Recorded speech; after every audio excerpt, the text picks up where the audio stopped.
A empresa OceanGate foi fundada em 2009 e tinha como objetivo conduzir expedições até os detritos do navio de luxo RMS Titanic, ou simplesmente Titanic, o transatlântico britânico que afundou em sua viagem inaugural em abril de 1912. Os escombros da tragédia estão localizados no fundo do Oceano Atlântico, a 3.800 metros de profundidade, e encontram-se divididos em duas partes separadas a aproximadamente 600 metros de distância. A tragédia, que tirou a vida de mais de 1.500 pessoas, é uma das mais famosas da história da humanidade. Na época, o Titanic era o maior e mais luxuoso navio já feito, e além disso também foi anunciado e comercializado como sendo inafundável, algo que infelizmente era mentira. Por esses e alguns outros motivos, o Titanic não somente continua atraindo o interesse de muitos, como também acabou tomando outras 5 vidas mais de um século depois. Para alcançar o Titanic, a empresa OceanGate utilizou um veículo chamado Titan, ou Titã, que tinha entre 6 e 7 metros de comprimento. O Titã era um submersível e não um submarino, o que significa que ele não atuava independentemente e era lançado através de um outro navio. A bordo estavam 5 pessoas: o americano Stockton Rush, que era o fundador e diretor da empresa OceanGate e piloto do veículo em questão; Hamish Harding, um explorador e bilionário britânico que possui vários recordes mundiais relacionados a aventuras e exploração; o francês Paul Henry Nargeolet, que era um dos maiores e principais especialistas do mundo sobre o Titanic; e, por fim, o paquistanês britânico bilionário Shahzada Dawood e seu filho Suleiman, de apenas 19 anos. Nesse vídeo, Stockton Rush mostra o banheiro improvisado com uma janela e vista para o oceano, e também explica que o veículo é controlado usando um controle de videogame adaptado. Além disso, é possível ter uma boa noção do seu interior e tamanho com base nessas imagens.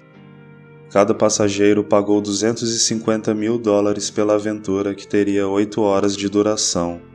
Dessas 8 horas, 2 horas seriam gastas descendendo e outras 2 ascendendo de volta ao navio principal, dando assim 4 horas aos passageiros para que pudessem aproveitar e desfrutar do que seria sem dúvidas um momento único. Além de pagar esse valor, eles também precisaram assinar um termo de responsabilidade que incluía todos os perigos da expedição, incluindo o detalhe do Titã ser um veículo experimental não aprovado por órgãos de segurança, e também o fato de que a expedição em si poderia levar a traumas emocionais, ferimentos graves e até mesmo a morte. Um detalhe pouco divulgado sobre o caso é o fato de que essa não foi a primeira operação desse gênero realizada pela empresa OceanGate. Em 2021, 6 expedições ao Titanic foram efetuadas usando o Titã, e outras 7 em 2022. As cenas que vocês verão agora são imagens reais capturadas por algumas dessas expedições.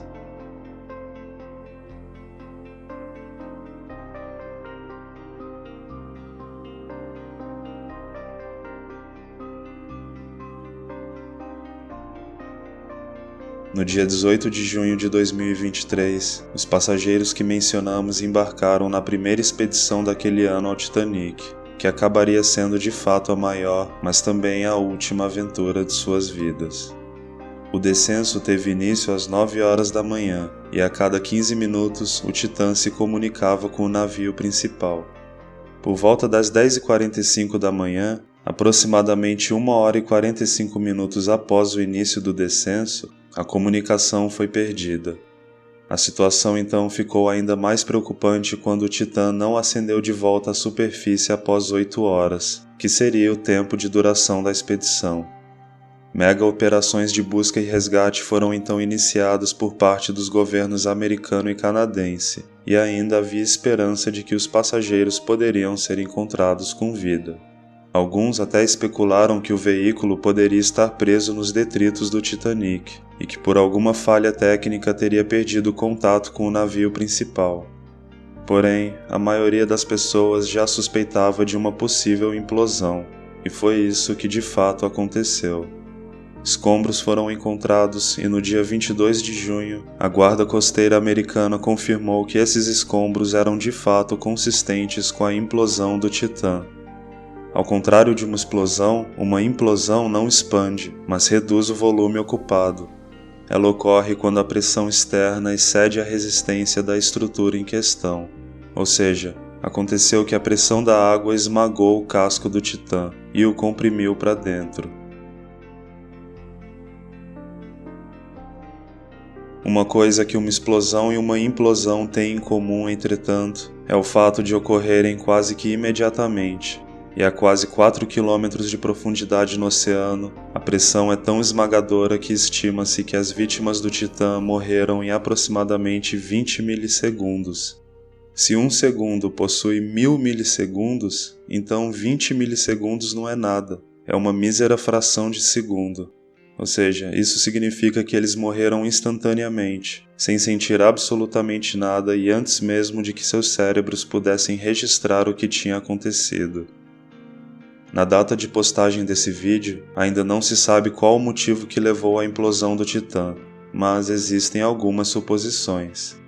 A principal delas é referente a amassados no casco e a falta de manutenção em geral, já que veículos assim vão acumulando danos em sua estrutura com o passar do tempo, e esses danos podem levar a implosões dependendo, é claro, da pressão externa do ambiente. Esse é um caso onde infelizmente muitas pessoas não se sentem mal pelas vítimas. Os motivos para isso são vários. Entre eles está o risco desnecessário, a busca por aventura, o fato de serem bilionários e o prejuízo e risco das operações de resgate. Além disso, o dono da OceanGate havia declarado que o Titã era inafundável, assim como Philip Franklin descreveu o Titanic há mais de 100 anos atrás. A combinação desses fatores acabou gerando uma sensação de indiferença em muitos. E apesar de concordar com alguns desses motivos, eu penso que esses homens não eram pessoas como eu, ou possivelmente você, que gostam da segurança e do conforto do dia a dia. Eram pessoas que gostavam de desafiar situações extremas, aventureiros dispostos a arriscar a própria vida em busca de adrenalina e descobertas. É claro que no contexto atual do mundo em que vivemos isso pode parecer desnecessário ou até mesmo tolice, mas é algo imutável, algo que estava presente no DNA de cada um deles, e talvez se tivessem nascido há alguns séculos atrás, suas aventuras e empreitadas teriam sido vistas com outros olhos. Cristóvão Colombo, Pedro Álvares, Vasco da Gama, Marco Polo, que tipo de pessoa você acha que eles eram?